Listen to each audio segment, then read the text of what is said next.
오늘 여러분과 함께 은혜 받고자 하는 말씀의 본문은 고린도후서 1장 8절로 9절의 말씀과 히브리서 12장 계시록 1장 말씀을 가지고 이 한 시간 은혜 받기 원합니다. 제가 먼저 말씀을 봉독에 올려드리겠습니다. 고린도후서 1장의 8절입니다. 형제들아, 우리가 아시아에서 당한 환난을 너희가 알지 못하기를 원치 아니하노니 힘에 지나도록 심한 고생을 받아 살 소망까지 끊어지고 우리 마음에 사형 선고를 받은 줄 알았으니 이는 우리로 자기를 의뢰하지 말고 오직 죽은 자를 다시 살리시는 하나님만 의뢰하게 하심이라. 히브리서 12장 10절입니다. 저희는 잠시 자기의 뜻대로 우리를 징계하였거니와 오직 하나님은 우리의 유익을 위하여 그의 거룩하심에 참여케 하시느니라. 계시록 1장 17, 18절입니다. 필요한 구절만 읽습니다. 두려워 말라. 나는 처음이요 나중이니 곧 산자라. 내가 전에 죽었노라. 볼지어다 이제 세세토록 살아있어 사망과 음부의 열쇠를 가졌노니. 자, 이 신약 성경 세 파트의 말씀을 가지고 오늘은 살아계신 하나님, 부활의 하나님, 부제목으로서는 부활의 생명을 체험하라 하는 말씀을 가지고 은혜 받길 원합니다. 살아계신 하나님, 부활의 하나님, The living God, the God of resurrection. 자, 부활의 하나님. 오늘은 특별히 부활절을 기념하는 아름다운 부활주일입니다.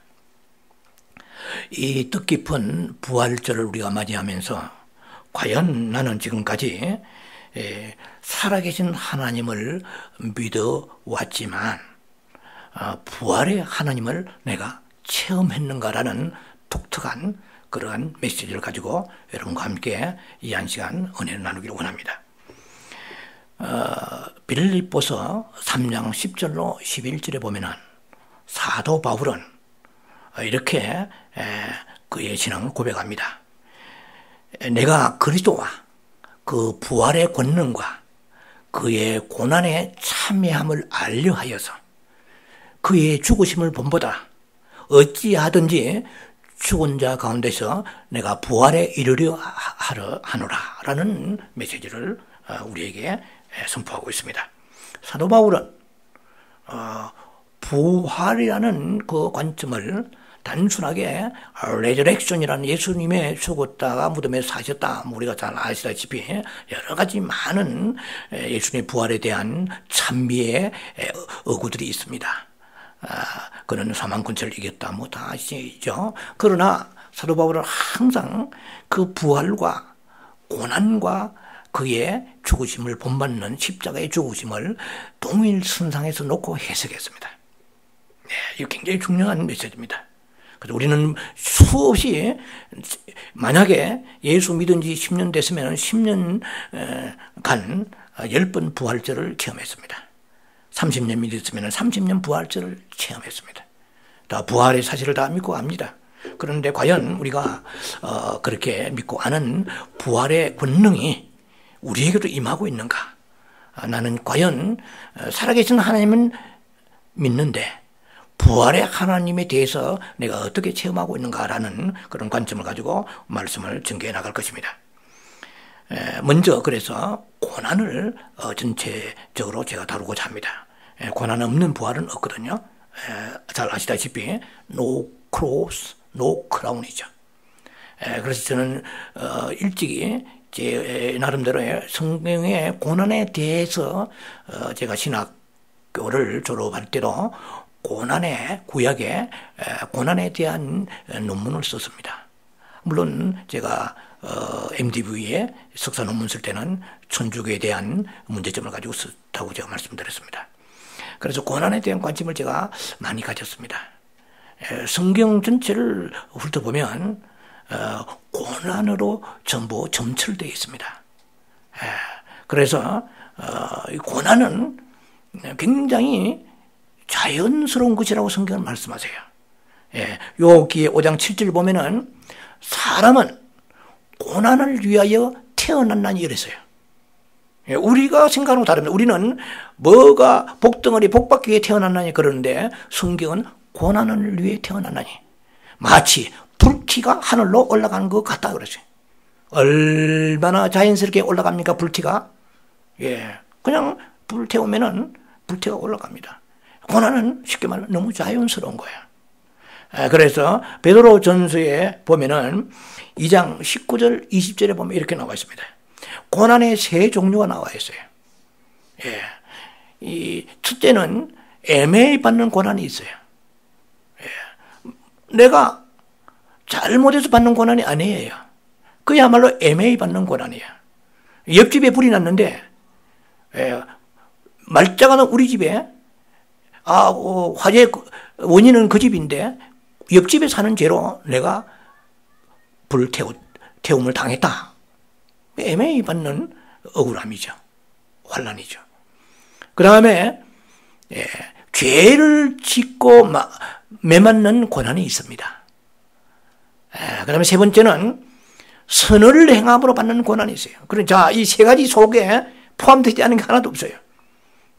죄를 지어서 매를 맞든지 아니면은 내가 고속도로 프리웨이를 1차선으로 잘 안정되게 달리고 있는데 시그널 없이 2차선에서 들어와가지고 내 차가 부딪혀가지고 뒹굴었다. 제가 직접 체험한 사람 아닙니까? 58번, 57번 프리웨이에서 체험했던 것입니다. 자, 우리가 원하지 않는 일들이 생깁니다. 또 뿐만이 그런 것만 있습니까? 선을 행하는데 고난이 와요. 아벨은 하나님의 산제사 들었습니다. 그러면은 고난이 없어야 되잖아요. 야고보와 요한 예수님의 12제자들 왜 죽습니까? 아까운 생명들 좀 더 살면서 복음 전하다가 죽으면 안 돼요? 자, 그들이 더 죽음도 고난의 속에 포함되는 것입니다. 지금도 전 세계에서 1년에 20만 명이 넘게 30만 가까이 사람들이 순교하고 있습니다. 그들이 믿음이 있기 때문에 순교하지 않습니까? 배교하지 않습니다. 그러면은 죽음이 능기움 받아서 죽음에서 자유해야 되지 않습니까? 그런데도 그들은 죽습니다. 성경은 욥기를 가운데다 시편, 욥기 시편 중앙에다가 정중앙에 집어넣으신 이유는 고난에 대해서 무게를 우리에게 실감케 하시는 것입니다. 자, 그래서 고난 당한 거 이거 뭐 이상하게 여기지 말라. 베드로 전서에 보면은 베드로도 곳곳마다 고난에 대해서 메시지를 우리에게 남기고 있습니다. 자, 그래서 베드로 전서 4장에도 보면은 12절 13절에 그렇게 말씀합니다. 오직 너희가 그리스도의 고난에 참여함을 즐거워하라고 그랬어요. 우리는 고난이 오면 괴로워합니다. 성경 그러지 않아요. 예수 믿는 사람의 고난은 대체로 그리스도의 고난에 동참하는 것인데 그것을 즐거워하라. 야, 이거 정말 어떻게 해석해야 되겠습니까? 라고 생각하겠죠.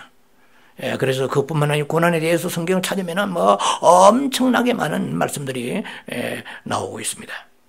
그래서 고난은 어느 면에 볼 때는 세상 살아가는 우리들에게 있어서 그것은 피할 수 없는, 피치 못할 어떤 숙명과 같은 것입니다. 운명과 같은 것이에요. 예수를 안 믿는 사람은 믿으라고 고난이 온다 할지라도 우리는 믿는데도 고난이 온다는 것입니다. 잘 믿으면 고난이 안 올 것 같지만 그렇지를 않아요. 너무 잘 믿으면 순교까지 하게 됩니다. 믿음의 용량이 순교할 용량, 순교의 어떤 은사가 있고 순교적 믿음이 있는 사람은 하나님이 데려가십니다. 우리가 말할 것 같으면 이 땅에서 그야말로 부귀영화 누리면서 오래 사는 것이 축복이라고 생각하는데 성경은 전혀 그런 관점에서 기술되지 않습니다. 자, 그래서 왜 우리가 부활절에 이 고난의 메시지를 들어야 되느냐? 부활에 대한 깊은 해석을 접근하려면 고난을 문제를 풀지 않고서는 접근이 불가능하기 때문에 그렇습니다. 자, 그래서 우리는 많은 사람들에게 그 질문을 우리에게도 주는 것을 받을 수가 있습니다. 왜 당신은 예수를 열심히 교회 다니는데 그래 빼꼼한 날이 없고 안 풀리냐? 왜 하나님이 살아계시면 도와주지 아니하시느냐? 그래서 우리가 많은 질문을 받아도 뚜렷한 대답을 못할 수도 있지만은 성경을 근거해서 말할 수도 있겠죠. 그러나 제 나름대로 지금까지 목회생활에 오면서 늘 마음속에 언제든지 대답할 수 있는 고난에 대한 메시지가 준비되어 있습니다. 예를 들면 우리는 항상 죄 가운데 살고 있다. 우리가 허물과 죄가 많기 때문에 하나님은 우리를 이렇게 다듬어서 정화시킨다. 그리고 우리를 개선시키고 또 뿐만 아니라 우리를 교정하실 것이다. 그런 의미에서 하나님은 우리를 다듬으시기 위해서, 교만하지 않기 위해서 여러 가지 의미에서 우리를 이렇게 고난을 허락하실 것이다. 그건 고린도후서 12장에 잘 나와 있잖아요. 사도 바울이 가시가 있었지만 하나님에게 기도하니까 내 은혜가 족하다고 그랬잖아요. 나를 자고치 못하게 하려 합니다. 자, 그런 관점도 있지만 또 제가 늘 자주 기억하고 있는 말씀은 로마서 5장 3절입니다. 환난은 인내를, 인내는 연단을, 연단은 소망을 이룬 줄 압니다. 너를 가만히 놔두면 너는 하늘에 예수의 소망을 두지 아니하고 하늘의 소망을 두지 아니하고 이 땅에 입술은 하늘을 말하지만 마음 중심은 이 땅에 소망을 둘 수밖에 없는 연약한 인생이다. 그러면서 내가 너에게 환난을 통하여 네가 가지고 있는 세상의 소망을 부수어뜨려서 하늘의 소망 가지고 예수의 소망을 가지게 내가 환난을 준다. 너무나 성경적인 아멘입니다. 네, 아멘이에요. 그 다음에 또 우리가 고린도후서 1장 4절과 6절을 보면은 우리가 환난을 당한 것은 너희를 위로하고 구원으로 인도하기 위함이라 그랬어요. 환난 당한 사람은 당한 사람의 입장에서 다른 사람을 위로할 때 그 효과는 100%입니다. 그런 의미에서 남을 위로하고 고난을 너희에게 허락하신 이유가 그러므로 그들을 구원에 이르게 하려 한다. 그렇게 성경은 또 나와 있습니다. 또 우리가 잘 아는 같이 욥기 23장 10절에 자주 쓰는 말이죠. 내 가는 길 오직 그가 아시나니 나를 단련하신 후에는 purify, purely golden, 정금같이 나오게 하시리라. 순금입니다. 완전히 99.9%가 아니고 100% 순금같이 그냥 그 삶에 있어서의 조금 더 흠이나 티가 없고 정결한 삶을 살게 하시고자, 그 정결한 그 신부가 되게 하시고자 고난 주신다. 아멘입니다. 어디 하나 빈틈은 성경 말씀입니다. 자, 성경 그 외에도 여러 가지 근거를 들려면 많이 있겠죠. 그러나 오늘 이 부활절을 맞이해서 여러분과 함께 나누고자 하는 메시지의 중심은 모든 고난의 그 궁극적 목적은 하나님의 영원한 목적을 위해서 고난을 허락하신다는 것입니다. 그럼 하나님의 목적이 우리에게 실현되려면 하나님은 단지 살아계신 하나님만 체험하고 부활의 하나님 체험한 것을 원하지 아니하신다는 것입니다. 그래서 하나님의 고난의 궁극적 목적은 살아계신 하나님, The living God, He is alive, 살아계신 하나님만이 아니고 부활의 하나님을 체험하게 하시고자 우리에게 고난을 허락하신다는 것입니다. 자, 우리가 하나님이 살아계신다는 것은 성령 받은 사람은 다 믿습니다. 누구든지. 다 정말 즐겨 사용하는 말입니다. 하나님은 살아계십니다. 그 의미는 무엇입니까? 그분은 해결해 주십니다.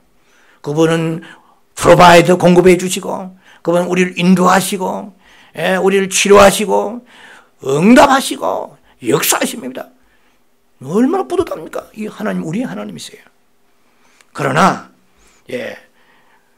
우리에게 생명의 인식과 체험이라는 특별한 관점, 생명의 인식과 체험이라는 생명 차원에 들어갑니다. 생명의 인식과 체험이라는 특별한 그런 차원에 들어가서 볼 때에 살아계신 하나님의 역사하신가, 부활의 하나님의 역사하심은 다르다는 것입니다. 물론 한 하나님이십니다. 내주 성령, 외주 성령이 있듯이 부활의 하나님과 살아계신 하나님의 일하심이 다르다는 거예요. 역사심이 다르다는 것입니다. 자, 예수님이 그러면 잠깐 우리가 예수님의 그 성육신에 대해서 말씀을 좀 언급해 보기로 합니다.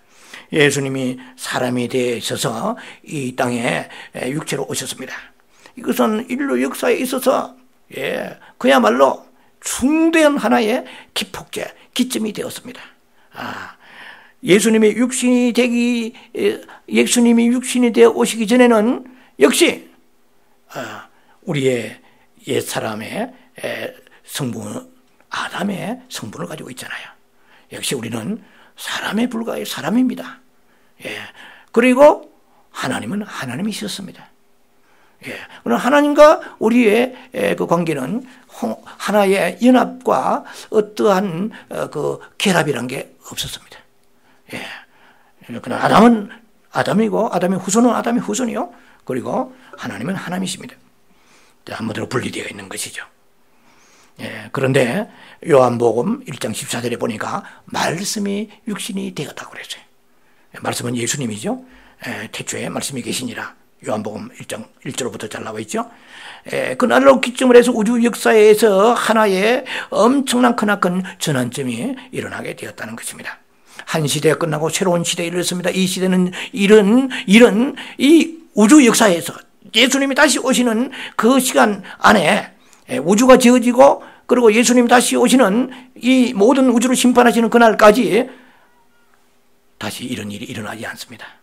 예수님의 성육신, 인카네이션, 하나님이 사람 되신 사건은 우리는 그냥 믿으니까 쉽게 말하지만 이것은 엄청난 사건입니다. 예수님을 육체로 오신 것을 통해서 하나님과 사람과 하나님이 섞이는 인터위브, 섞이는 시대가 되었단 말이에요. 하나의 이것이 혼합이라고 말할 수 있습니다. 자, 그래서 성경은 마태복음 1장 23절에 보면 동정녀 마리아를 통해서 한 아기가 세상에 태어나는 그런 메시지를 기록하고 있습니다.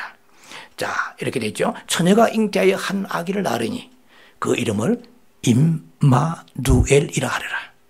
임마누엘은 하나님이 사람과 함께 계시다 이 뜻이죠. God is with man 이렇게 할까요? 혹은 among man, among 사이에 사람과 함께 하나님 계신다. 이렇게 해석을 할 수 있죠. 그 뜻은 히브리어입니다. 임마누엘이라는 게. 그러나 또 다른 영적인 의미에서 보면은 하나님의 그 신성, 하나님의 본성, 하나님의 성분이 사람 안으로 들어왔다고 해석할 수가 있다는 것입니다. 자, 그래서 놀랍게도 그 베들레헴에 아기 예수 탄생했다고 우리는 그렇게 다 표현합니다. 물론 맞습니다. 거기에 하자가 없습니다. 그러나 또 생명적인 측면에서 볼 때는 하나님의 그 본성, 두 본성을 소유한, 즉 하나님의 본성과 이 말입니다. 사람의 본성입니다. 사람의 본성을 함께 소유한 한 사람이 태어났으니 그분이 예수 그리스도이십니다. 예수님입니다. 하나님의 본성과 사람의 본성을 두 가지로 공유한 존재가 이 우주상에 전무후무하게 없습니다. 그런데 2000년 전에 바로 베들레헴에 예수님이 탄생하셨습니다. 아기 예수로 탄생하셨습니다. 그러나 사람이지만은 누가 봐도 모든 게 완전한 사람이지만 그러나 이사야 9장 6절 말씀처럼 보면은 그분은 놀랍습니다. 그분은 기묘자가 모사라 정사라 그는 만화의 그는 팽강의 왕이라 그는 한 아기요 아버지요 도대체 이거는 미스테리입니다.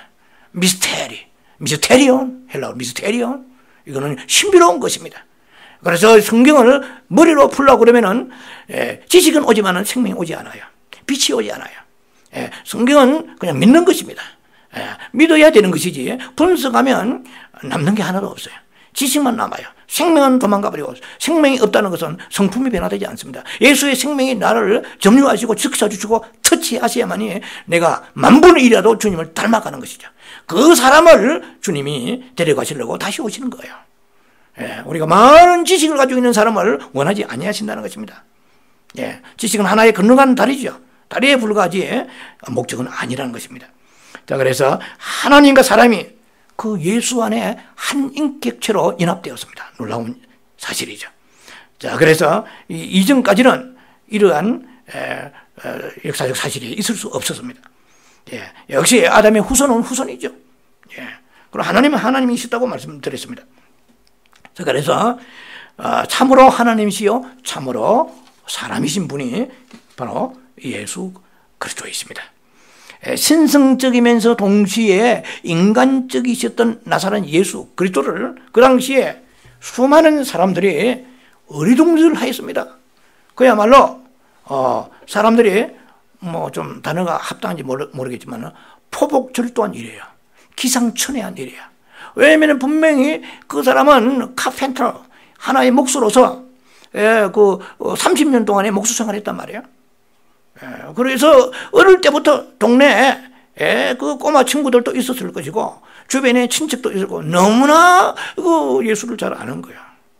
그렇기 때문에 그분이 하는 기이한 행적을 보고 그들은 엄청난 캐스마크를 가졌습니다.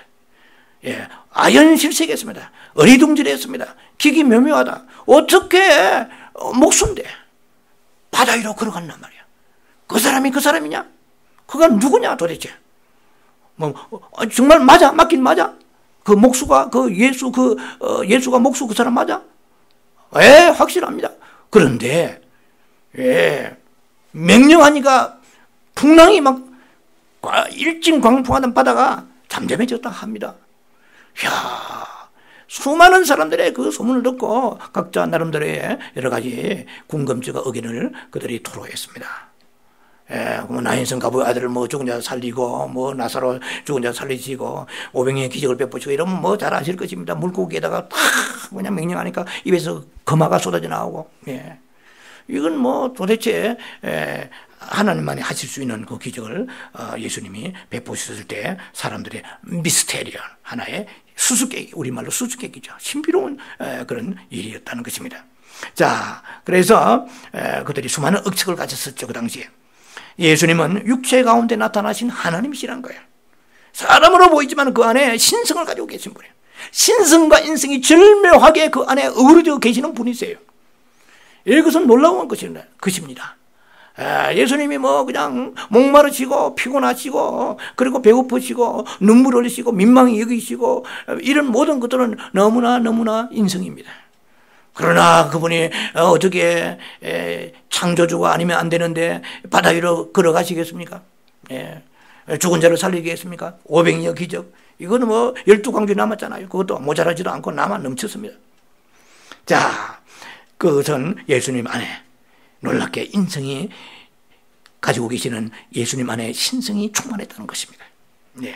자, 그래서 이것은 제가 보면은 골로새 2장 2절에 보면 이래요. 예수는 누구냐? 하나님의 비밀이라고 그래요. 예수는 하나님의 비밀이에요. 하나님의 비밀인 예수는 어떤 분이 어떤 일을 하시느냐? 그분은 육체로 오셨다고 해요. 하나님이신데 사람으로 오셨어요. 하나님이신 사람 오셨으니까 이것은 하나님의 놀라운 그 역사심이기 때문에 우리가 더 이상 설명할 수는 없습니다. 믿음의 대상이죠. 그리고 그것만이 전부가 아닙니다. 그것은 하나님의 비밀, 예수가 하나님의 비밀인데 그 비밀이 무엇입니까? 비밀은 생명이시며 골로 3장 4절에 생명이시며 그분은 사람이 되신 거예요. 하나님의 사람 됐습니다. 그리고 절반의 비밀입니다. 나머지 절반의 비밀은 무엇입니까? 부활입니다. resurrection. 부활이 절반의 비밀입니다. 자, 그래서 이 육체 되심은 예수님이 육체가 되셨다. 바꿔 말하면 하나님이 사람이 되셨다. 이 말은 하나님이 사람 속에 들어오셨다 이 말입니다. 뭐 그 쉬운 얘기잖아요. 그 부활은 뭐냐? 레저렉션의 부활은 뭐냐? 사람이 하나님 안으로 들어간 거예요. 부활이라는 것은. 그럼 다시 육체 되시면 뭐냐? 하나님의 내용이 사람의 성분 안으로 들어오신 것이 육체 되심입니다. 부활은 뭐냐? 레저렉션. 부활은 뭐냐? 사람의 내용이 하나님의 신성한 성분 안으로 하나님의 요소 안으로 이끌려 들어간 것이 부활입니다. 자, 그래서 부활을 다시 우리가 쉽게 또다시 정의한다면, 부활 이후에는 그 사람의 요소를 가진 하나님이 하늘에 계신다는 것입니다. 다시 말씀드릴게요. 부활이라는 것은 사람의 요소를 가진 하나님이 하늘에 계신다는 것입니다. 자, 그러니까 우리는 이렇게 생각하죠. 과거는 나 잊었다. 나는 그때에 사람이 잠깐 필요하니까 됐지만은 그렇게 성경 그렇게 되어 있지 않습니다. 예수님은 그 사람 되심을 부끄러워하지 아니하시다는 거예요. 우리는 그렇잖아요. 내가 너하고 상대하기 부끄럽다 이러잖아요. 그러나 예수님은 하나님이신데도 사람 된 거 후회하지 않으세요. 그래서 우리가 계시록에 보면 5장에 아마 7절로 기억합니다만 5장에 보면 내 생물과 장로들 사이에 어린 양이 섰는데 일찍 죽임당한 것 같더라 이래요. 여러분, 우리가 천국에 다 갑니다. 가면 그날에 가서 보면 알 겁니다. 예수님이 말짱한 모습으로 계시지 않습니다. 옆구리와 손에는 창자국이 있고 옆구리에 창자국과 손에는 못자국이 있습니다. 일찍 죽임당한, 그러니까 사도 요한이 천국에 갔을 때에 예수님을 알아봤는데 어떻게 알아봤냐? 예수님의 못자국을 보았다는 거예요. 한번 생각해 보세요. 여러분도 출세하면 과거에 너 말이야, 너 능마주의 했잖아. 너 뭐 코 찔찔 흘리고 뭐 이렇게 하면은 자존심 상해도 그러니까 지나갑시다. 뭐 어릴 때 그런 거죠. 그래서 그런 걸 우리는 좀 부끄럽게 생각하잖아요. 하나님의 사랑은 말로도 할 수 없는 거예요. 그래서 하나님의 사람의 요소를 가지신 이 말입니다. 사람의 요소를 가진 하나님이 하늘에 계시는 게 부활이에요. 자, 여러분요, 오늘 우리의 메시지의 흐름은 살아계신 하나님과 The Living God, The God is Resurrection, 살아계신 하나님과 부활의 하나님에 대한 대비를 여러분들이 하면서 과연 나는 살아계신 하나님만 믿고 살아가느냐? 오케이, 하나님 살아계시니까. 그러나 부활의 하나님이라는 새로운 관점의 여러분 속에 말씀이 쑥 들어가길 바랍니다. 그래야 오늘 우리 부활절은 영광의 부활절이고 이기는 부활절이고 승리의 부활절입니다. 자, 이스라엘 백성들 보세요. 이스라엘 백성들이 출애굽할 때에 10가지 재앙을 통하여 바로 왕에게 하나님이 징계하셨습니다. 그 전무후무한 그것도 엄청난 기적의 역사죠. 그 다음에 홍해수 건넜습니다.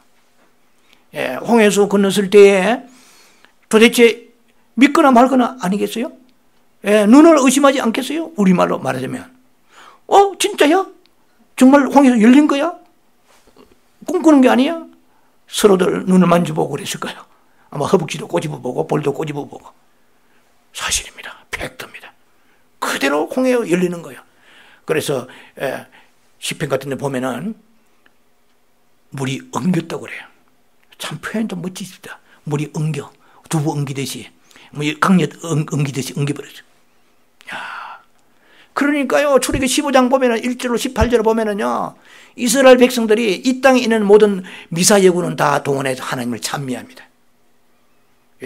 할 수 있는 용어, 모든 찬양할 수 있는 용어는 하나님을 극찬합니다. 모압과 암몬 족속이야, 뱅거가 막 벗겨지고 달아나고 하나님만 역사하시면 막 말로도 할 수 없는 그 엄청난 극찬의 표현들이 난무합니다.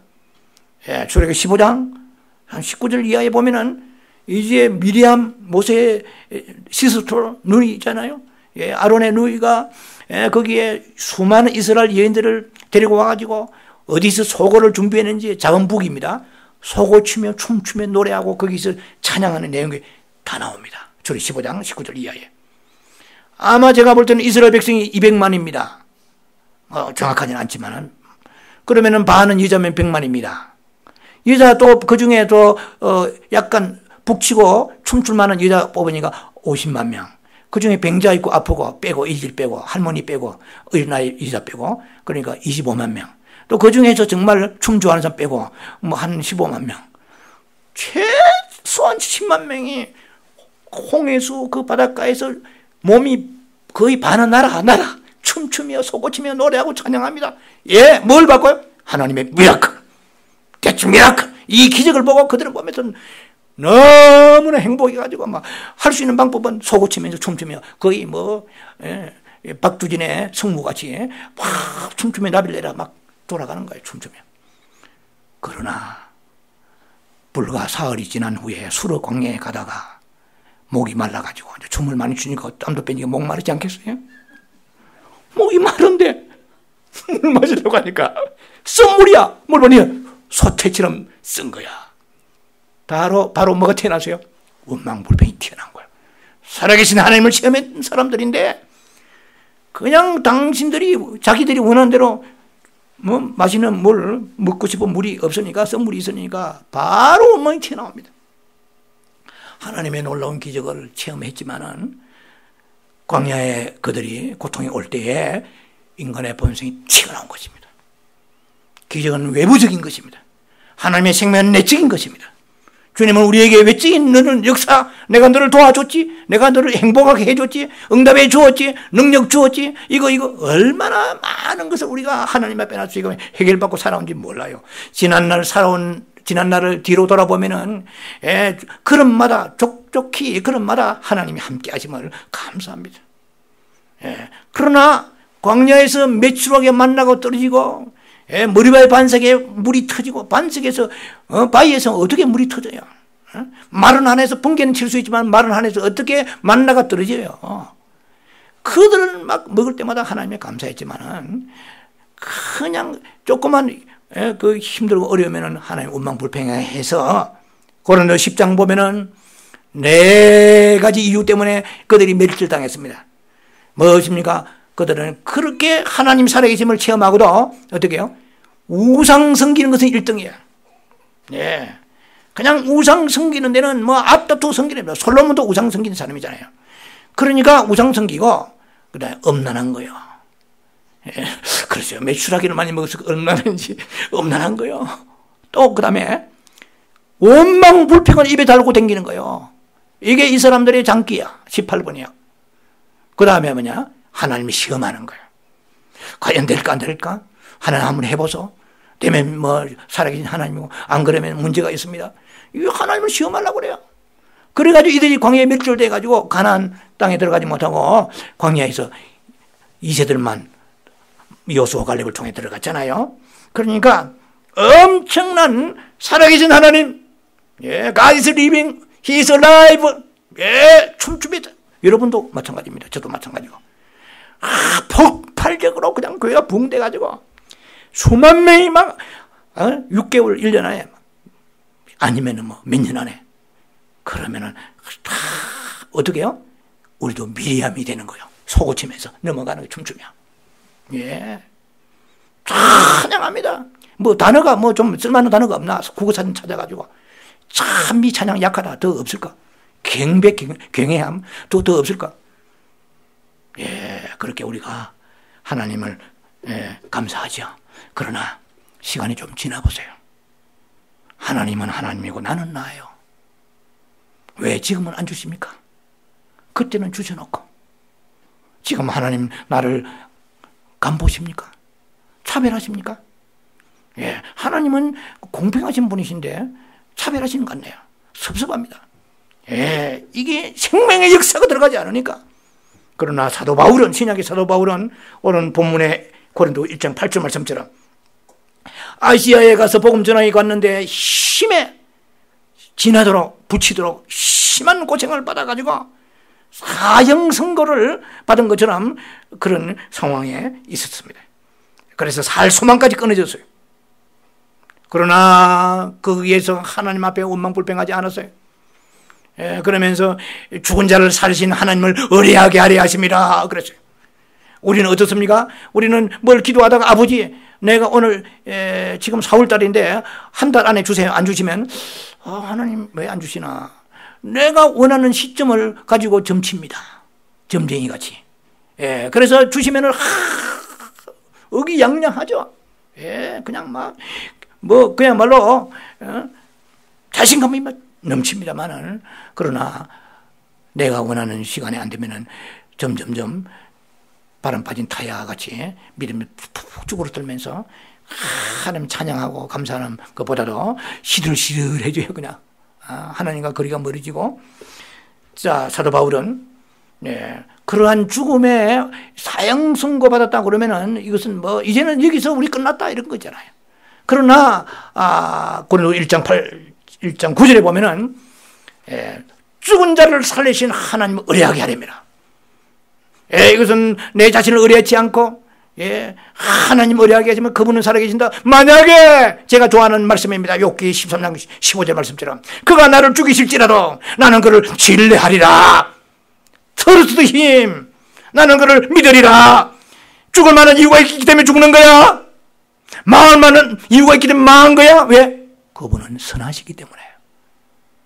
이런 믿음이 있을 때 우리가 부활에 하나님을 믿는 믿음이 역사가 나타나게 되는 것입니다. 우리는 왜 목사님이 왜 암이 걸립니까? 왜 권사님 장로님이 뭐 사업이 안 됩니까? 물론 문제가 있어서 그런 경우도 있지만 너무나 성경적으로 사는 사람인데 불구하고 고난받는 사람이 있습니다. 그래서 성경은 마태복음 7장이나 곳곳마다 말씀하십니다. 너희가 비판하지 말라. 로마서 2장에도 비판하지 말라. 비판받을까 두려워합니다. 지금은 네가 믿음 있는 것 같아도 너에게 어떤 시련이 오면 너도 똑같다. 어쩌면은 더 할 거야. 자, 그래서 우리가 정말 많은 종류의 고난, 야고보 1장에 보면 2절에 many trial, many test, many trials, 많은 시험을, 여러 가지 시험을 당한다고 그래요. 한두 가지가 아니에요. 쉽게 말하면 빼꼼한 날이 없어요. 아마 여기에 터지고 저기에 터지고 아마 수습할 길이 없을 정도로 이런 많은 종류의 시험과 고난을 통과케 하십니다. 그래서 어떻게 해요? 부활의 주님을 알 수 있도록 인도하세요. 살아계신 하나님만 아는 것이 아니고 부활의 하나님을 알아야 된다는 거예요. 그래서 주님은 우리를 때로는 죽지는 않지만 죽음만으로, 일본말을 죄송합니다만 갑자기 생각이 안 나죠. 이빠이. 아주 그냥 막 까칠까칠하게. 누가? 사도 바울이. 누가? 제자들이. 그리고 안 죽었습니까? 순교 다 했어요. 또 많은 껍데기에 다 벗겼잖아요. 몸을, 껍질까지. 못 베고 불태우고. 믿음 있는 하나님의 사람들은 보호하셔야 될 것 아닙니까? 무병장수해야 되지 않습니까? 그래야 수많은 사람들이 믿지 않겠어요? 그렇지 않습니다. 하나님은 우리가 생각하는 방법도 일하시지 않으세요. 뭐 저는 개인적으로 그런 시간이 충분히 없습니다만 저도 전도사 때 일촉즉발의 순간에 수혜를 통해서 살아났습니다. 40일 동안 피를 쏟았습니다. 그러니까 세상 좋은 직장 다 버리고 예수 믿고 이제 하나님 섬기를 하는데 왜 어려움이 옵니까? 사람들은, 주변의 가족들, 또 가까운 친지들은 그만두라고. 그럼 하나님을 왜 믿느냐고. 당신 이렇게 병들어가지고 말이야. 하나님 앞에 다 세상 던지고 왔는데 뭐가 이렇게 덕이 되느냐. 뭐 온갖 얘기를 많이 있었죠. 그러나 주님은 그때부터 지금까지 많은 매니 트라이얼, 시험과 환난과 역경을 통하여서 주님이 오늘 또 지금도 따르고 계세요. 그럼 너무 우리가 그것은 너희가 이 시험을 당하면은 어떻게 해요? 즐거워하라고 그랬어요. 그것 때문에 시험 받고 시험이 오면 시험 들지 말란 말이에요. 쉽게 말하면. 시험이 왔나? 즐거워하는 거예요. 그때 이기는 자가 되는 거예요. 왜? 부활의 하나님께서 당신의 생명을 나에게 분배하시고 생명에 당신이 가지고 있는 그 놀라운 본성을 나에게 흘려 보내주셔서 나에게 집어넣으시고 주입하시기 위해서 역사하시는구나. 이런 사람이 천국 필요하지. 물러 터지고 이 땅에서 그냥 소고치고 춤추는 지로 이렇게 하나님의 응답받아가지고 온상에 있는 사람처럼 그런 사람은 천국이 필요 없어요. 인간과 고난 가운데서 옛사람은 다 죽어지고 새 창조에, 새 피조물에 새로운 본성의 생명, 하나님의 신성의 생명이 내 안에 충만히 가득해서 그래서 예수를 만날 때 그와 함께 거닐 수 있는, 빛 가운데 갈 수 있는 그런 사람을 오늘도 주님이 원하십니다. 그래서 성경은 창조가 두 가지가 있어요. 옛 창조가 있고 새 창조가 있습니다. 아시는 바같이 옛 창조에는 신성한 생명이 없습니다. 그 예창조는 하나님이 살아 계셔가지고 분명히 창조하신 거 틀림이 없습니다. 이 모든 이 창조물에. 예. 그러나 신성은 없다는 말이에요. 예. 자, 그러나 부활의 하나님이 죽음을 통과시켜서, 다른 건 죽음 통과시키지 않으세요. 하나님의 관심은 사람입니다. 누구 말 맞더나 왜 자꾸 나만 쳐다봅니까? 예. 그래서 욥이 아니 숨도 못 쉬겠다. 아침마다 분초마다 징계가지고 고기도 못 들게 돼. 뭐 숨을 못 쉬겠는 거예요. 바꾸고 말할게요. 왜 나한테만 그렇게 관심 많으십니까? 이거요. 이거보다 축복이 없어요. 하나님의 관심이 많은 사람은요, 특정된 사람일 뿐만 아니라 특별히 사랑하는 사람이에요.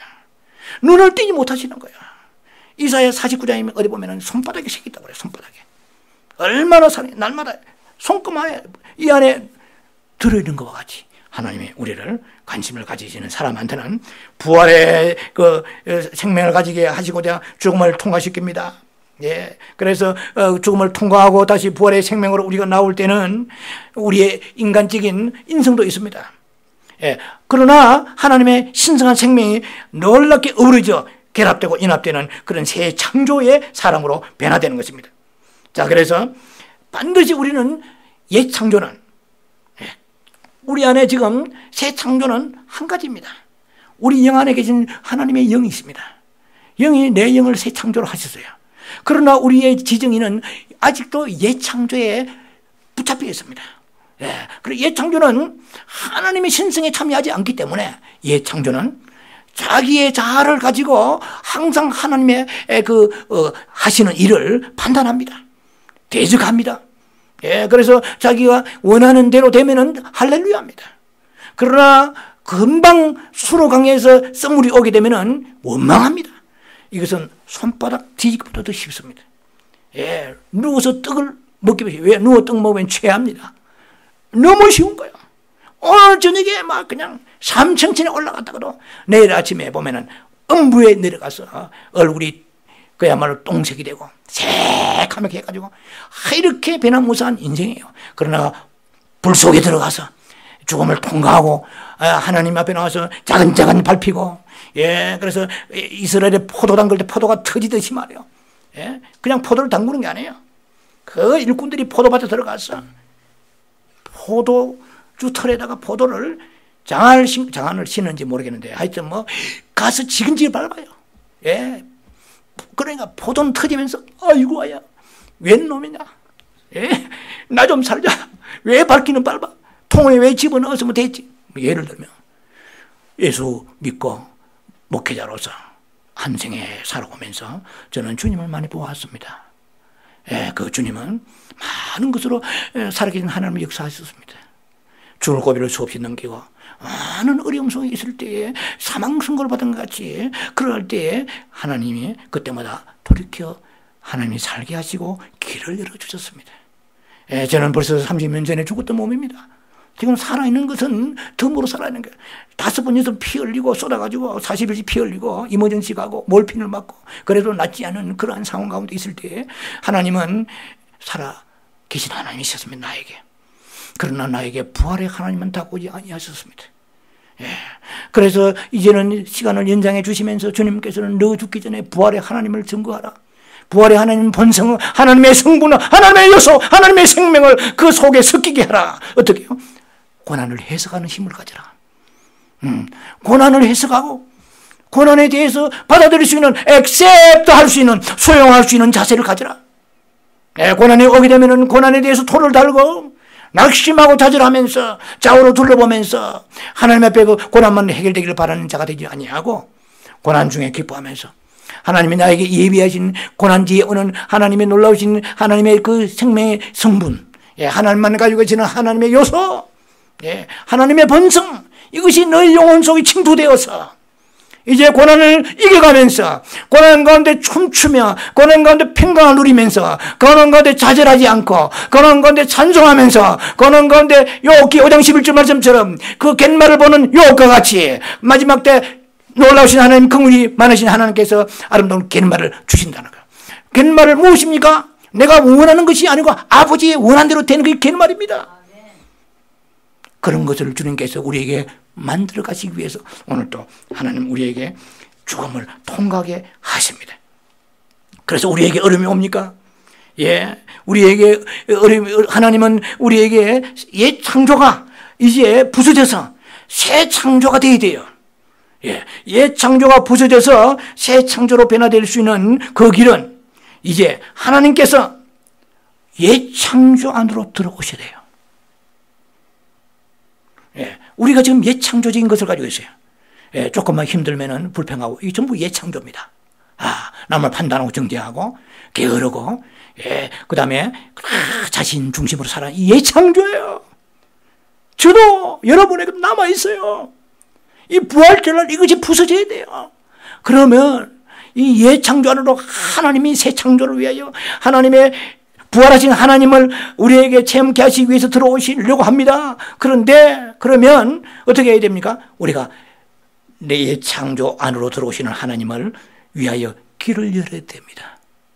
아멘. 뜻이 계시겠죠. 내 육체는 괴로워요. 지금 그런 얘기를 집해놓고 내 육체는 싫어하잖아요. 그러나 내 안에 새 창조, 내 영 안에 주님의 메시지를 나는 순종해야 돼요. 예. 그리고 그 다음에 부차적으로 주님 앞에 나와서 하나님의 생명 안으로 자꾸 들어갑니다. 예. 이것이 우리가 영적 성장의, 생명의 성장에 놀라운 프로세스, 하나의 과정입니다.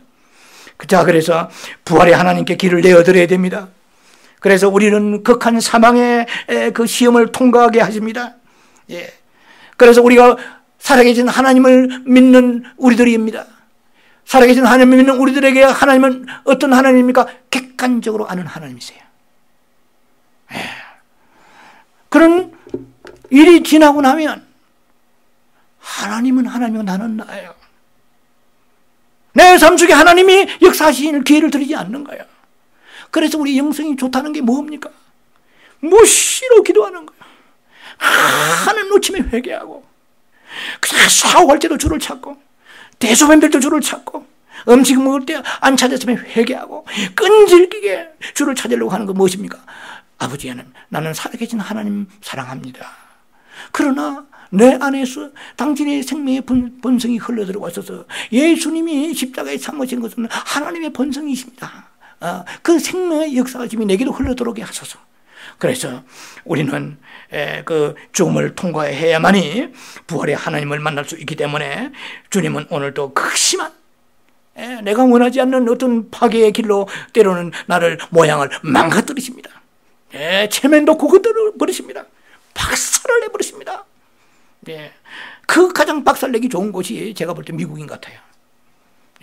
제가 목회를 하면서 한국에 목회하고 미국에 넘어왔습니다만은 긴 얘기는 스스로 시간이 없지요. 그래서 미국은 우리가 생각하는 그 아메리칸 드림, 어떤 면에 제가 볼 때는 그런 분도 있겠죠. 그런 사람은 살아계신 하나님만 아는 사람이에요. 그런 저에게는 부활의 하나님이세요. 말로도 알 수 없는 사막이 바로 미국이에요. 한국에는 지하실에서 개척할 때 부르짖으면 지나가던 권사님이나 새벽기도 가는 분이 쌀자루도 던져 놓으세요. 이 미국에서는 지하실도 없을 뿐만 아니라 어느 사람이 누가 어디에 사는지 몰라. 그야말로 연단받기에 너무나 좋은 장소입니다.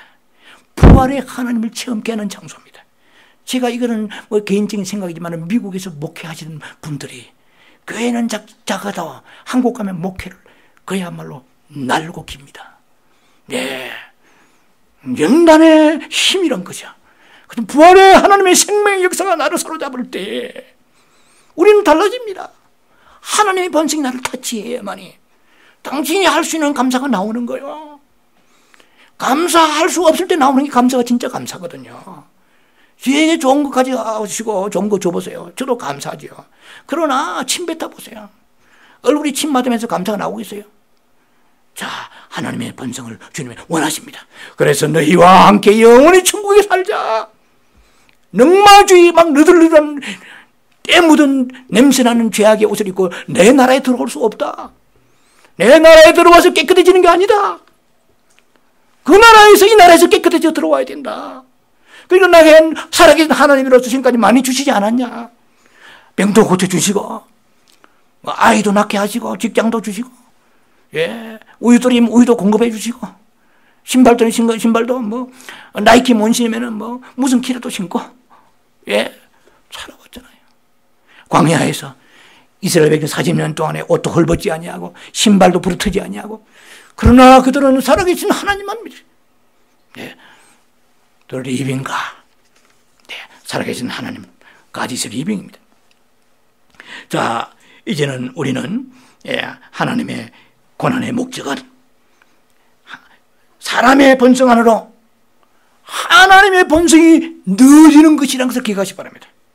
꼭 메모하지 하시기 바랍니다. 하나님의 고난의 주된 목적, 나머지 목적은 다 부수적인 것입니다. 하나님의 고난의 주 목적은 하나님 본성이 사람의 본성으로 넣어지는 것입니다. 주입되는 것입니다. 그래서 우리는 고린도후서 4장 16절에 겉사람은 후패하나 속사람은 어떻게 해요?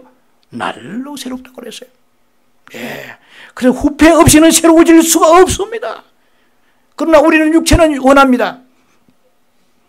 후패하지 않고도 새로워지기를 원합니다. 그건 안 돼요. 예. 그러나 하나님 나라에서는 그 말씀이 그런 말씀이 없어요. 마귀의 나라는 있는지 몰라요. 그 사람이 후패하지 않고 새로워질 수가 없습니다. 우리는 하나님의 사람들입니다. 하나님의 사람은 살아계신 하나님도 나의 하나님이요, 부활의 하나님도 나의 하나님 되어야 됩니다. 자, 그래서 하나님께서는 우리를 신성한 요소, 예, 그 요소를 우리의 존재의 조직 안으로 푹 집어넣기를 원하십니다. 그럼 우리는 달라집니다. 그러면 지금까지 어디 가면 인간 냄새 나요. 예. 자꾸 죄악의 냄새가 나고 세상 냄새가 나요. 그러던 우리를 하늘의 색깔로 바꾸어 주시는 거예요. 예, 그래 예수의 고린도후서 2장 14절에 각처에 가면은 예수를 아는 냄새를 풍기는 거예요. 여러분 가면은 목사님 이발하러 가시는데, 목사님 혹시 무슨 순사 경찰 출신입니까? 왜요? 눈빛이 날카롭네요. 끝나는 거예요. 예. 권사님 장로님이 어디 가면은, 예? 절에 다니십니까? 왜요? 그래 약간 보살 느낌이 있습니다. 끝나는 거예요. 예수 하는 냄새 나타나요. 가만히 있어도, 어제 기도하고 일사치 않아도 가만히 앉아 있어도, 아무리 목사님 같으시네요. 뭘 보고 그러십니까? 느낌이 그렇습니다. 그런 얘기 듣지 않습니까? 많이 들었다면 그것은 놀라운 것입니다. 나도 모르게 내 몸에 있는 걸 베어서 흘러나가게 하시는 거지. 마태복음 5장 14절에 너는 하나님이 세상의 빛이라고 그러죠. 우리를 빛이라고 말씀하셨습니다. 예, 그래서 이제는 냄새도 달라지고, 예, 색깔도 우죽추하고 칙칙하던 색깔이 나가지고, 어떡하냐, 우리가 가면은 뭔가 그리스도 예수와 연관되는 그런 느낌을 가질 수 있는 사람으로 하나님 변화시켜 나가시는 것입니다. 돈을 많이 줘가지고 돈방석에 앉으시고 높여주시는 게 아닙니다. 자, 우리는 살아계신 하나님은요, 얼마든지 이런 고난받지 않고도 알 수가 있어요. 어떻게? 성령만 받으면. 예, 저는 과거에 30년 성령 받고 은사 받을 때 살아계신 하나님입니다. 예, 이 은사가 계속해서 능력이 나타나고 내 그 은사 속에서 나는 내 존재감을 누리는 것입니다. 내가 누군데가 내가 늦게 예수 믿어도 보통 사람과 달라. 나는 특별한 사람이야. 나는 배사할 그룹이야. 나도 모르게 그런 생각이 들더라니까요. 예, 왜? 살아계신 하나님은 재밌기 때문에. 그러나 연단을 받으면서 전도사 때 이웃 교회에 2층에 새방에 들어가 목회하는 목사님 보고 내가 저런 목사 되려면 왜 목회를 할까? 이런 생각 지금도 다 떠올라요. 왜? 내 머릿속에 박혀버린 게 죄악이. 교만한 거죠. 살아계신 하나님 알았지. 그분은 지금 부활의 하나님은 그를 연단하시면서 2층에 그런 좁은 방에서 연단하신 줄 내가 어떻게 알겠어요? 내 눈에는 살아계신 하나님만 보이는데, 역사지 하나님만 보이는데, 그래 남을 깔보고 우습게 여기는 마음이 내가 원하지 않는데 오늘 어떻게 할 거예요? 생명만을 이겨주시는 거예요. 내 자아는 못 이기는 거예요. 그래서 우리 안에 그냥 휘칠한 무덤 같다고 예수님은 그 바리새인들 보고 화 있을지 책망하지 않았었습니까? 자, 그래서 우리는 고난은 믿는 자의 정하신 운명입니다. 그리스도의 우리의 행복은 외부에 있지 않습니다. 외적 세상에 있지 않습니다. 여러분요, 이 사도 바울과 실라의 얘기를 너무 잘 아실 것입니다. 사도행전 16장 보면 잘 나오고 있잖아요. 그냥 복음을 전하러 갔는데 불구하고 핍박을 받아가지고 옥에 갇혔잖아요. 예. 그런데 그들이 옥속에서 뭐 했습니까? 밤중에 찬송했더라. 복음성도 나와 있고, 그러니까 뭐가 나타났습니까? 옥토가 흔들리고 착고가 풀어졌더라. 그러니까 우리는 막 착고 풀어내기 위해서 옥중에 막 이 물길이 좀 확 열리게 하기 위해서 얼마나 달라요. 사도 바울은요, 감옥에서 착고 풀어지게 찬송하지 않았어요. 성경 해석을 잘못하고 있어요. 저도 옛날에는 목사지만 그렇게 했었어요. 여러분, 바울이 착고 풀어지지 않습니까? 기도합시다. 불러면 풀어질 때도 있어요. 또 예, 너무 안 풀어지면 기가 죽어버리니까 기본 기능을 살려놓잖아요. 그러나 세월이 가면 갈수록 아니라는 거예요. 예, 그들은 하나님 앞에 나와서 예수를 위하여 핍박받을 수 있는데 감사하여서 나 같은 것을 쓰십니까? 원망하지 아니하고 찬송했을 때 착고가 풀어진 거예요.